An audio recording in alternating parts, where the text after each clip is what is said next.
வணக்கம். நான் ஸ்ரீரங்கம் ரவி உங்களோட பேசிகிட்ருக்கேன். இது வார பலன்கள். தொடங்கும் நாள் நான் முன்னாடியே சொன்ன மாதிரி ஒவ்வொரு ஞாயிற்றுக்கிழமையும் 27ஆம் தேதி ஜூலை மாதம் தொடங்கி அடுத்த சனிக்கிழமை என்ன 2ஆம் தேதி ஆகஸ்ட் மாதம் பலன்களை இப்பொழுது நாம் பார்க்கலாம். மகர ராசி. மகர ராசியை பொறுத்த வரைக்கும் 3ஆம் வீட்டில் சனி. 3ல் சனி ஒரு பெரிய வரப்பிரசாதம். என்ன காரணம்னா, எப்படிப்பட்ட தோல்வி இருந்தாலும் அதிலேருந்து மீண்டு வருவீர்கள். எப்படிப்பட்ட கஷ்டமான காரியத்தையும் ஊக்கத்தோடு செயல்பட்டு வெற்றி அடைவீர்கள். தொடர்ந்து செயல்படுவீர்கள். மனசு விட்டு போகாது.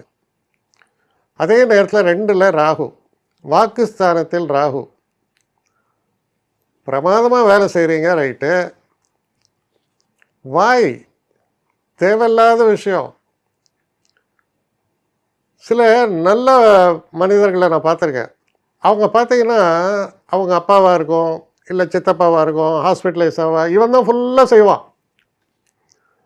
ஆனால் என்ன பண்ணுவான், அப்பாவாக இருக்கலாம், சித்தப்பாவாக இருக்கலாம், நீங்களாம் இழுத்து விட்டுன கன்றாவி, இதுக்கு நான் பாருங்க, நான் கஷ்டப்படுறேன். தேவையில்லாத திட்டு திட்டு திட்டுன்னு அவர் திட்டின்னு அவருக்கு செய்கிறது ஃபுல்லாக இவன் தான். சொல்லாமல் செய்யலாம் இல்லையா, நீ உனக்கு நல்ல பேராவது கிடைக்கும். ஏன்னா அவ்வளோ செய்கிற.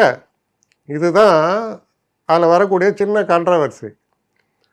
அதனால் தேவையில்லாமல் கொஞ்சம் பேசாமல் செஞ்சீங்கன்னா உங்களுடைய நல்ல தன்மை வெளிப்படக்கூடிய காலம். 6ஆம் இடத்தில் குருவும் சுக்கிரனும்.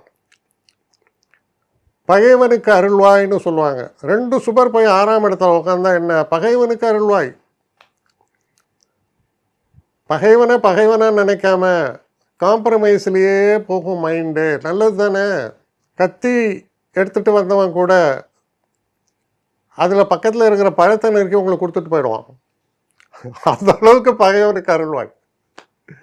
ஏன்னா 6ஆம் இடம், ஹெல்த்து நல்லா இருக்கும், சில நல்ல விஷயங்கள். ஏன்னா 2 பெஸ்ட்டு சுவர்கள் போயிட்டு 6ல் உட்காந்துட்டாங்க. ஆனால் அதே நேரத்தில் அவங்களால வரக்கூடிய நிறைய அட்வான்டேஜஸ்னு வரும்போது அது ஓரளவுக்கு கூட குறைய தான் போகிறது, இல்லைன்னு சொல்ல முடியாது. ஆனால் 10ஆம் இடத்தை குரு பார்க்கறதுனால தொழில் ஸ்தானம் பலமாக இருக்கும். படிக்கக்கூடிய மாணவர்களுக்கு நல்ல ஒரு காலமாக இருந்தாலும் கூட சற்று முயற்சி கூடுதலாக தேவைப்படும். அப்போ நன்மைகள் நடக்கும். இது நமக்கு நடக்காது, இது கிடைக்காது, நெகட்டிவாக இருக்காதீங்க, பாசிட்டிவாக செயல்படுங்க. செவ்வாய் 8லேருந்து 9க்கு போகிற ரொம்ப நல்லது. ஏன்னா 8ஆம் இடத்துல இருந்தால் கொஞ்சம் ரொம்ப தொல்லைகள் அதிகம். 9க்கு போனால் கொஞ்சம் ஹெல்த்து பெட்டராகும், உங்கள் ஹெல்த்து பெட்டராகும், உங்களுக்கு இருக்கக்கூடிய தடை கற்கள் நீங்கும். இதெல்லாம் ஒரு விதத்தில் உங்களுக்கு அட்வான்டேஜஸ் அப்படின்னு சொல்லலாம். அப்போ இந்த வாரம் உங்களை பொறுத்தவரைகள் எப்படி இருக்கிறது அப்படின்னு சொன்னால், உங்களால் மற்றவர்கள் பயனடைவார்கள். மற்றவர்களுக்கு நீங்கள் ரொம்ப உதவிகரமாக இருப்பீர்கள். திரும்ப சுயநலமாக ஒரு டயலாக் அடிக்காதீங்க, எனக்கு என்ன நல்லது, மற்றவங்களுக்கு நீ செய்யக்கூடிய தொண்டு அந்த தெய்வத்திற்கு செய்யக்கூடிய தொண்டு அப்படி சொல்லுவான். தெய்வத்திட்ட கூட என்ன ஒரு கணக்கில் சொல்லுவாங்கன்னா, உனக்காக வேண்டாது, மற்றவர்களுக்காக வேண்டினால் அந்த நன்மைகள் நடக்கும். அப்போ நீ உனக்கும் அந்த நன்மை வந்து சேரும். பகவானே, இந்த உலகம் நல்லா இருக்கணும்னு நினச்சா அந்த உலகத்தில் நீயும் ஒருத்தன் தானே, நீ நல்லா இருப்ப. பகவானே, நான் நல்லா இருக்கணும், நிச்சயமாக நல்லா இருக்க மாட்டேன்.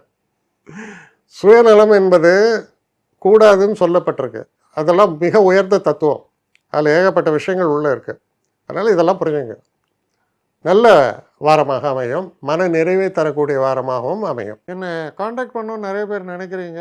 தயவு செஞ்சு என்னை காண்டாக்ட் பண்ணுறதுக்கு ஒரு மெயில் அனுப்புங்க. srirangamravi1@gmail.com. இது ஸ்க்ரீனில் பார்க்கலாம், இது அப்பியர் ஆகும். இந்த மெயிலுக்கு எனக்கு அனுப்புங்க. எனக்கு நிறைய பேர் அனுப்புகிறீங்க, நான் ஒருத்தன் தான் அதை பார்க்குறேன், செய்கிறேன். ஏன்னா இது வேகமாக செய்யலாம் முடியாது. ஒரு நாளைக்கு ஒரு 3 பேர் பார்ப்போம், 4 பேர் பார்க்குறோம். அதனால் கொஞ்சம் டிலே ஆகுது. கட்டண சேவை தான். இந்த கட்டணத்தை செலுத்திய பின்பும் கிட்டத்தட்ட ஒரு 5-6 நாள் ஆகும். சில பேர் நினைக்கலாம் கட்டணத்தை செலுத்தின உடனே அடுத்த நாளே பார்க்கணுன்ட்டு. அப்படி என்னால் முடியல. கொஞ்சம் பொறுமையும் நிதானமும் தேவையும் இருப்பவர்கள் நிச்சயமாக காண்டாக்ட் பண்ணுங்கள். என்னுடைய பெஸ்ட்டு சர்வீஸு உங்களுக்கு கண்டிப்பாக உண்டு. வணக்கம்.